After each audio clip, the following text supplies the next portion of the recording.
Oh, good everybody. Robett, how I might sit over here. And I'm with Rach. How are you, Rach? I'm very good. I'm just eating my breakfast. What's happening behind us? We've got the Innis 48 Business Startup Competition. And tell me about it. We have 15 teams that are competing Yep. for $12,000 cash over 48 hours. Very cool. And they're trying to come up with business ventures that they're going to launch post the weekend. Well, that's the plan. Last night we were here for the opening. It was pretty cool. Good setup. All the sponsors and stuff rolled up. Yep. Some people were here till 3 last night. Very proud. Yeah, they were, yeah. I managed to get away at about midnight, but then I had shit to do after, so I didn't actually get to sleep till probably about 3 as well. And then you didn't after. You're going raging in the trunk. No. You were. No, I was being a geek on my computer having to sort shit for today. Oh, sweet. It's pretty good setup, hey? It's not bad. It's not bad. Oh, this is meta. We're now watching ourselves here to make sure I can get comments. Monique Gibson's here. Hello, Doug. I'll turn this down, then we can see if any stuff pops up. Okay, mega. And so, talk through the format. This year we have a theme. Yes, there's a theme. I'm happy with the theme. Tell me about the theme. So the theme is future trends. So there's 2 options for the theme for the teams. Option 1 is that they adhere to the theme and therefore they're in the running for the cash prize. Yep.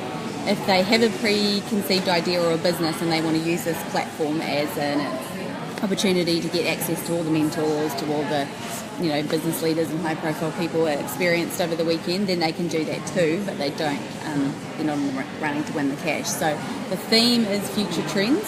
So I've got a list. I'll get the list because there's actually quite a few good things. It is, yeah. So there's teams busy behind us creating businesses based on this theme that we're about to read out. Yep.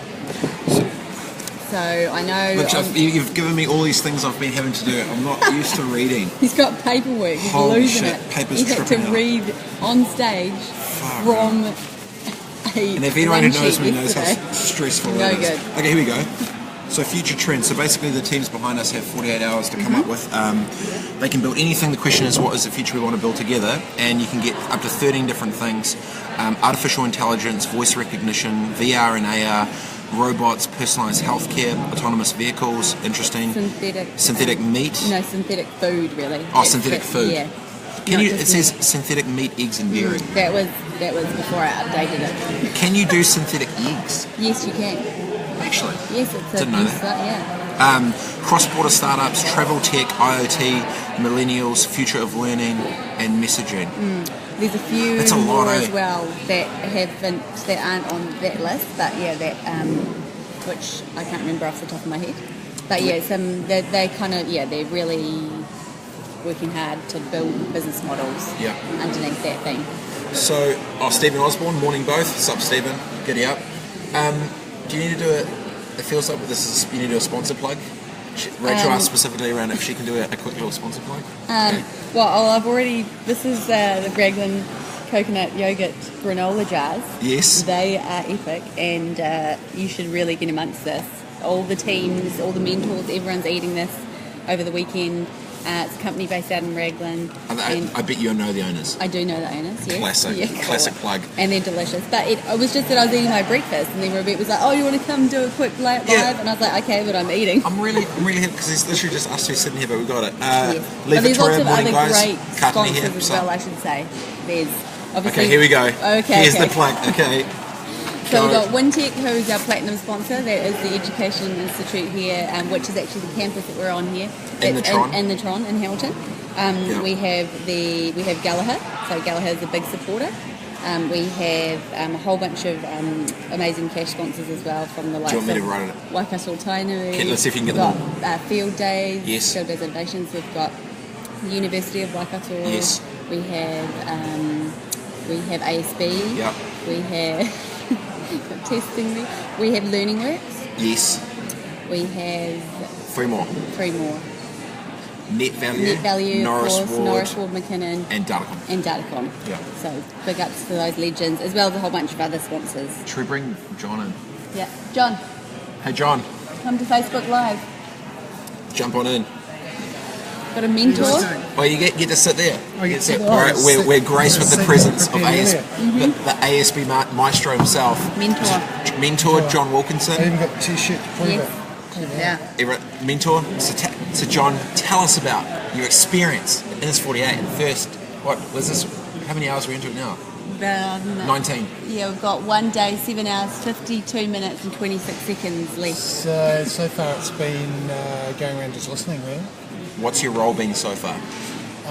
Just walking around listening, really. I'm sure I just said that. Look, I think it's just giving them guidance about what their ideas are and giving them questions to think about what to do. And we were talking this before about the majority of the time, the one piece which is the most important is the bit that usually they don't really do the best, which is the finances. Yeah, and that's where I feel that there's probably mentors that are better suited to talk to the team right now when they're just doing the ideation and the validation stuff.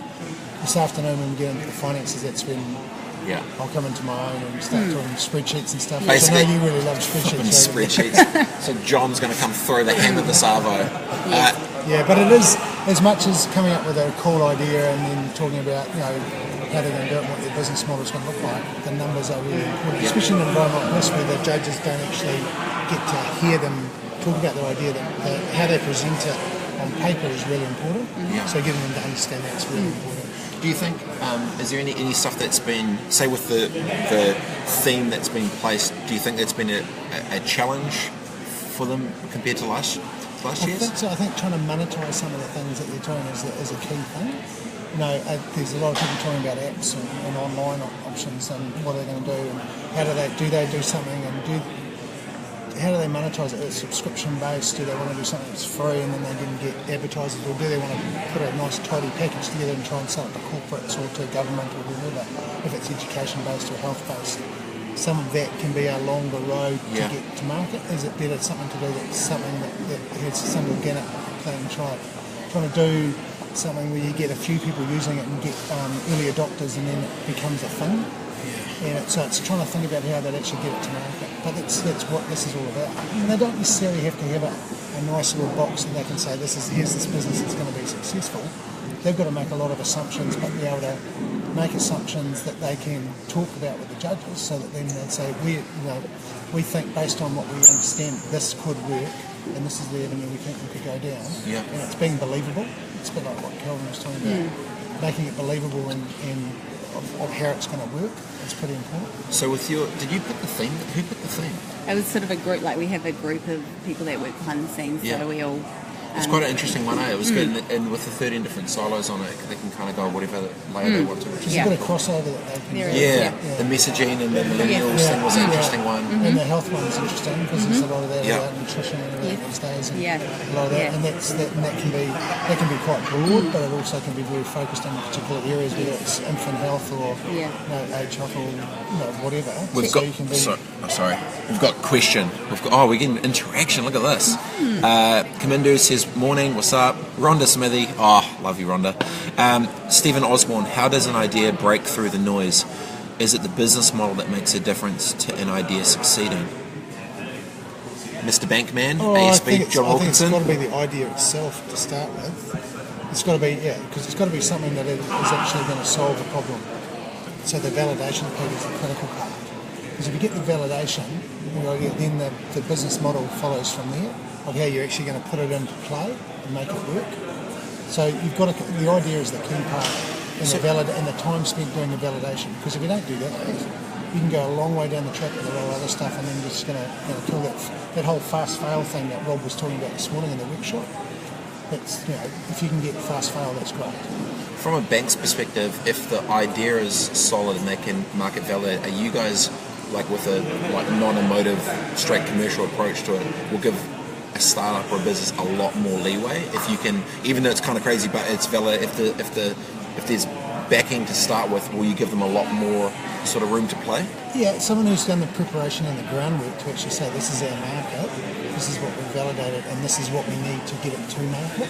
And if they've been out to potential customers who have said, if you can do this, then we will buy a container load or 3 container loads or 1,000 container loads or whatever, or X number, we'll sign up all our employees to your program if it's about health or wellbeing or whatever, then that certainly is a long way to actually get some funding to actually establish it. So funding's going to come from various sources. It's either going to come from us as a bank, which is really, and from a business startup, that's probably the cheapest form of capital you're going to get, because you don't have to give away your company. It's also the hardest to get, because you want to have pound of flesh and you want a backup on it. So it's that balance, but the idea's got to be a valid idea first. Got the next one. Rach might jump in. Oh, my bro T. How is quality culture established in a workplace? It's definitely got to come from the top, I would say. And if you don't have, because it's always the filter and trickle down effect, so if you don't have good leaders with good ethics, good integrity and good management, then it's not gonna happen down on the ground. Would you say that? At your ASB offices up in Auckland, the whole open plan thing's literally been designed to help more interaction and culture within the business, right? Like, it's quite an interesting thing. It is. We used to be in North Wharf as our new office down the Viaduct. We used to be across about 7 different floors in a 20-storey building in Albert Street. Yeah. And so you'd have disjointed, so there was a lot of email traffic. When, after I think about 3 months in the new building, where we had stairs between floors, so you had people passing on the stairs, email traffic between those people dropped by 50%. And were they tracking internally what would happen specifically for that? They'd already been designed out. So it was about, instead of me, if you've got someone on the 3rd floor and someone on the 17th, you're not going to go up 17 floors and chat. You might email someone, but if you're walking around the building, going up and down stairs, and you see that person, you're going to go, I've been meaning to talk to you about something, how you're placed to talk about this and do that conversation. So it was more that face-to-face stuff was happening, because people were able to do that. They weren't confined in a smaller and spread all over the place. So that worked a lot better. And a lot of the workspaces we're doing now, we're building a new one in Hamilton on the same basis, not as big of course, but to be able to have that working space, which is pretty cool. But I agree with Rachel about the values. Values certainly come from the top, and everyone in the organisation understands what the values are within the organisation. Like ours is about passion, integrity, ambition, and being caring for people. So that's just it's not drummed into us, but everyone knows that's what our values are, and it's spoken about by CEO Barbara Chapman right down. So it's just part of the way we do things. Yeah, I think it doesn't matter how big or small you are. If you have that set up, then as you grow and as you build from a early stage company into a mid-size and into a large one, I think if you always maintain that, then you're going to... So there you go. That's how to do it. That's pretty easy. And there's workshops too. Plug in. You could be live streaming. So we've there's had other ones. this That's right. morning, So we've got one in 15 minutes, right? Yeah, we do. So basically throughout if you just tune in, it's 48 live, I don't know what this is, but we're doing it. But they're doing like workshops. They had the 8 o'clock one, which was the market validation, and at 10 o'clock, sorry. Yeah, that was Rob Hebink from Gallagher facilitated that one, because obviously they have a pretty awesome internal R&D department, and so they're always building new products, and they're constantly validating and checking things out. So it's got some good experiences there. And then soon, in 15 minutes, we've got the business models workshop. Yes. Now, David Hallett was doing that, right? Yes. You missed a phone call from him. Okay, I better call him. I gassed him off while you were talking. I better call him and make sure he's going to bloody turn up. It'll be someone. He better be. And then we've got John's going to be doing the finance one later. Yes. The spreadsheet. He's going to be whipping everyone into shape. They'll keep everyone awake. And then tomorrow, which I just told Robett, and he was like, "What? I didn't know I was doing this." He's doing the pitching workshop tomorrow, making sure people know how to articulate what it is that they want to get across. I've never had to pitch. What are you doing now? You're talking, you're yarning. No, this is talking shit. Pitching's like you're asking for actual something. I never actually go for the ask. I'm always just talking shit. You should call David. I'll do that. Okay. What else? One more. You can jump out. We'll grab someone else in. All right, bye, no, John, there's one more. Oh, actually, it was actually for you, but he'll take it. Oh, okay. It was, Rachel, what drives you and gets you up in the morning? I don't think I can answer that. Yep. She's gone. She's out of the mix. Who else? We'll get her to put it... Grant Morena. What's up, Grant? So this is the NS48, literally behind me right now. All the teams are doing all the stuff they get in the mix. Each different table is a different team. They've got their own different name. They've got their themes. The theme this year is future trends, and they've got to work it out through all the different... it's actually quite interesting. What was your favourite one that you saw out of all the trends? So out of artificial intelligence, voice recognition, AR, VR, robots, personalised healthcare, autonomous vehicles, synthetic food, cross-border startups, travel tech, IoT, millennials, future-related messaging. What was your favourite? I like the healthcare one, because I think it is pretty topical at the moment. Yeah, right. How people can take responsibility for their own healthcare and how they can be helped, and how you can use technology to help them do that. So something that's going to say, especially around nutrition, because I think it's so easy to get food that's just crap. How do you actually do it? And we've seen the rise of people like Nadia Lynn's, My Food Bag and other ones around that. So I think it's interesting how that can be used. The autonomous vehicles is another one. Given that ASB has a lot of people that are out in the market, you got big fleet. Vehicles, how is that going to look in 2, 3, 5 years' time? Because you see, Uber in Pittsburgh did that $300 million investment into Volvo for those autonomous cars. There's like a big battle going on between all those guys. It's nuts. Actually, we'll ask you the question. Anyone else got any questions? Feel free to ask. Or if you want to talk to any of them, point them out, and we'll call them over. You can literally start. So, what gets you up in the morning? Me? Yes. What gets me up in the morning?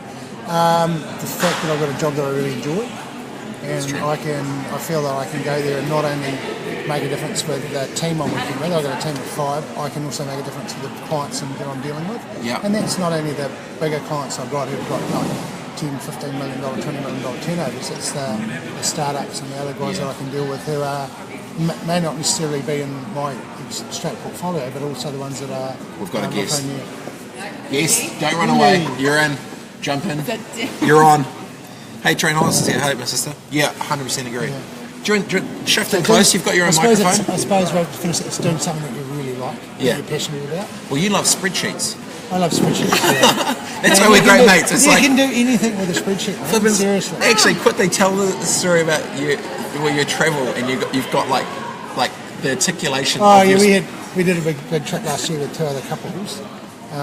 So my wife and I and all the 3 guys did all the organisation about putting it all into spreadsheets, and the women were joking and laughing about that. They were online finding the cool places to go so they could be close to shops and experiences, but we basically had our whole itinerary on a spreadsheet. So, and then we put it into the cloud, so everywhere we were, we could just go, this is where we're going to be next. This is the contact numbers for the place we're staying. This is when our next like a train master sheet, this manually processed.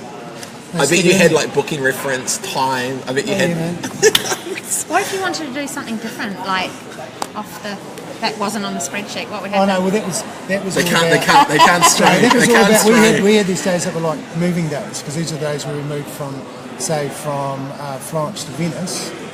That was a moving day, but then we'd be in Venice and we'd know that we're going to be there for 4 days. We didn't have anything apart from maybe a couple of dinners at restaurants you had to book months in advance, or a concert we went to. Otherwise, we just freeball it when we were there. And the 3 couples wouldn't necessarily do everything together. They'd be off doing their own things, and then we'd meet back and have a beverage and a meal. I bet you all printed them all out, and then as each thing happened, you like crossed them off. No, that's what Facebook was for. Oh, it was. We just posted all the girls. They weren't laminated. The girls were like posting everything on social media, so just everything on there. So. What else we got going on here? David Kerr. Oh, David, what's up, buddy? He says, "Welcome to the Tron." I'm over with him. Oh, David, you should be coming to the Chiefs game tonight. It's going to be good. We'll be with the Maybit-Trons. It'll be good. Oh, sorry. We've got a new guest to the whatever this is. Please introduce yourself. We're on Facebook Live. But we're kind of doing it one-man band so we can get text. If you've got any questions or stuff, but give the people out there in Facebook land a quick hi and what's going on and a bit of context to who you are and what you're doing. While Wendy's doing it, I'll go and find another beast to come along. Yes.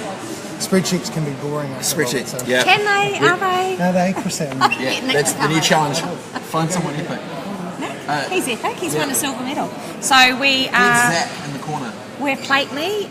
We are manufacturing ready-made shelf-stable meals aimed at athletes. You've eaten some? I have. We connected last year. Explain, like in a nutshell. I have a small brain. What is Plate Me? So they are ready-made meals that are shelf-stable, don't need a fridge or a freezer. They're a heat-and-eat meal. They're nutritionally accurate and really yummy. They're yummy and they are literally ready to go right there in one spot. Right there. You can take them, pop them in your suitcase. But there's no preservatives or anything? No preservatives. Yeah. So we get the shelf stability from the way we cook it. Yeah. Really simple method. It's called a retort method. Yeah, it's just a cooking, no preservatives added, all fresh New Zealand meat and veggies. And you came through the soda program, was it last year? We came through soda, so we went through the soda lift, graduated, then we moved into the soda boost, graduated only just recently, a month or so ago. And there was a big celebration, I believe, happened last night, which a pretty big event happened. Yeah. But we've got someone famous in the building. That's silver medalist. We've got a silver medalist, no biggie. World Masters Games. Masters Games. It's not really Olympics, but... And what's your role within this event? So mentoring today. So we just going through the soda program. Just got asked to come along and help out, and it's so good seeing these young entrepreneurs and these people wanting to get into business and their ideas and their journey. It's so exciting. Yeah. Is there any standout ideas you've seen so far that you're like, shit, yeah?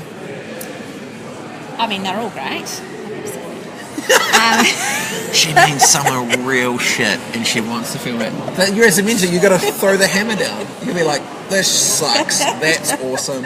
Stuff that noise. Oh, you can't shut them down this early. I was stoked because I was when I was head judge last year, but I wasn't allowed to talk to the teams, and so I was hearing some of the stuff they were saying. I was like, that's a really bad idea, but I couldn't actually say anything. So I'm what actually. What are you doing here this year?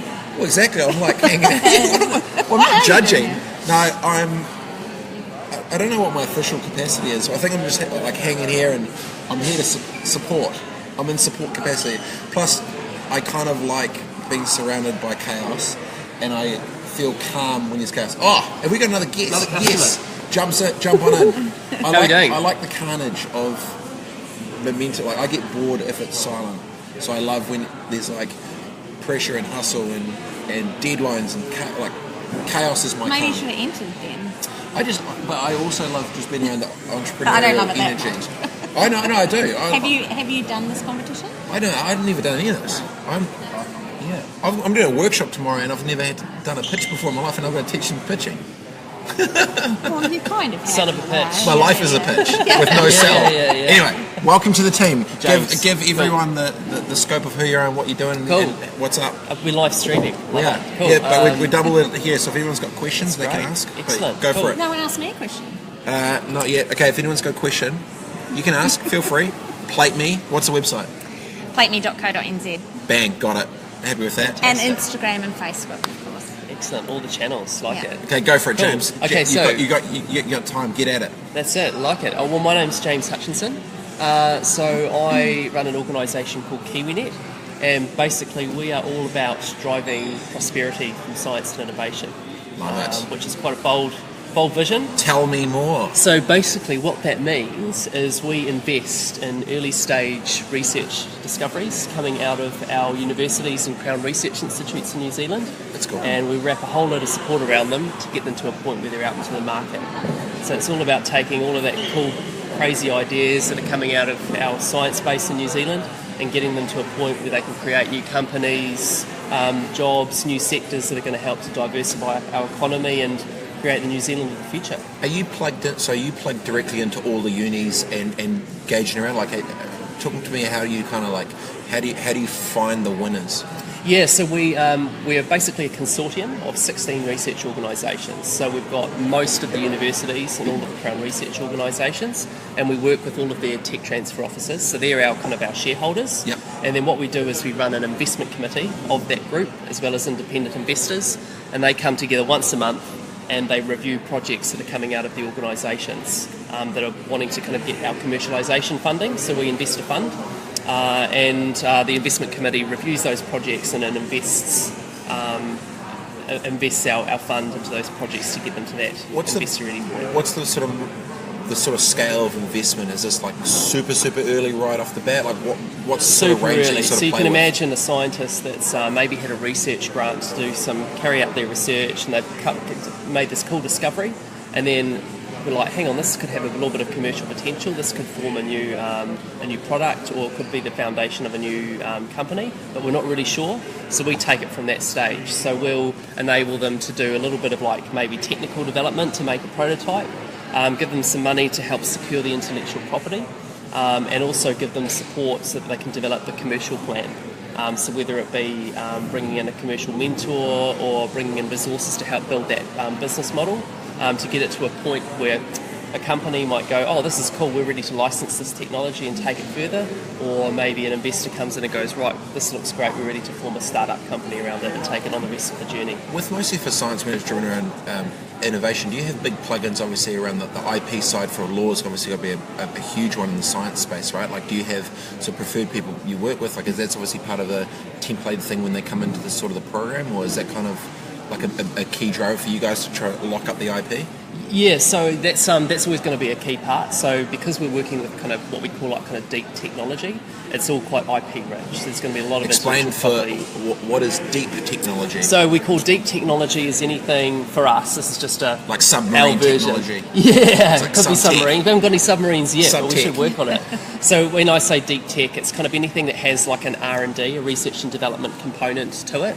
So you could have an idea and then kind of build a business around that. Give me, what's an example of deep tech? So it might be something where you've you've got to build like a piece of engineering kit in order to, you've got to build like a product that's got some sort of new kind of research and development behind it. So we've got like an example maybe that at the moment is there's a company that's come out of Waikato University in Wintec called Ligar Polymers. And they've come up with a really cool way of taking what we call molecularly imprinted polymers, which are basically a way of building a polymer so that you can selectively move. Go deeper. Selectively remove Smoke. any molecule you could want out of a solution. So I Really? could take chromium out of tannery waste. I could take uranium out of seawater. Sure. I could take the molecule that makes my coffee taste of hazelnuts, and I can filter that out, so I can build a polymer around that.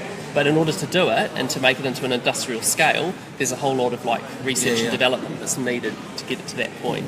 And most of the people, if it is more driven around the idea, they don't have the commercial nous to scale up? Or Correct. Is it, Yeah, so we're working with scientists. Yeah. So part And of what they we're trying to do... They're probably like artists and creative, right? Where it's like they're special. Massively, yeah. Like these are the sort of the geniuses, of New Zealand, people that are doing really cutting edge science, and they're really good at developing that side of things, but they don't necessarily have the commercial expertise to turn it into a new business.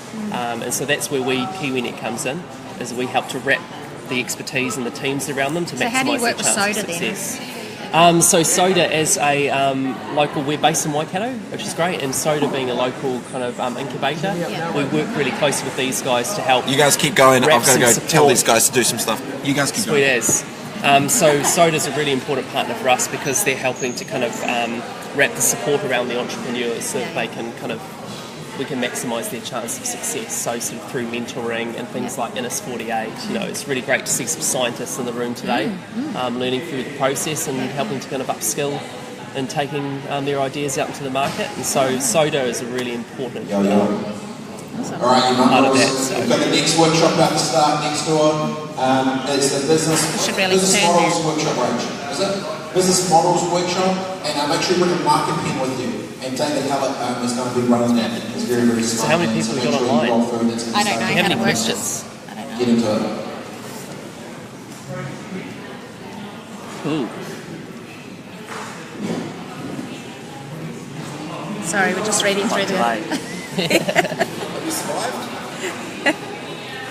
We're just seeing if there was any... Sorry, I just had to do a bit of work, team. It's all good. That's all right. He's done 2 minutes of work for the day. He's Oh, done. Patrick Mavay's there. What's up, Alex? Okay, cool. And so are you I'm done. mentoring stuff going to be going well for the weekend? Are Yeah. you sticking around the whole time? Yeah, all weekend, Saturday and Sunday. Okay, cool. We're going to the Chiefs tonight, of course, so we're out. For I'll be at the Everyone's Chiefs. going to the Chiefs tonight. You going to the Chiefs? Yeah, of course I'm going to the Chiefs. Is everyone online Every going to time the I'm in the Chiefs? Tron, I'll go to Why the would Chiefs. you? I seem to always time it on a good night to go to the rugby. We're in a corporate lounge, so... Oh, you fancy, huh? Yeah. You Ooh fancy. la la! All right, we're going to tune on out. We'll see you guys soon. We'll be tuning back in a little bit. ya. Adios. Nice. So we have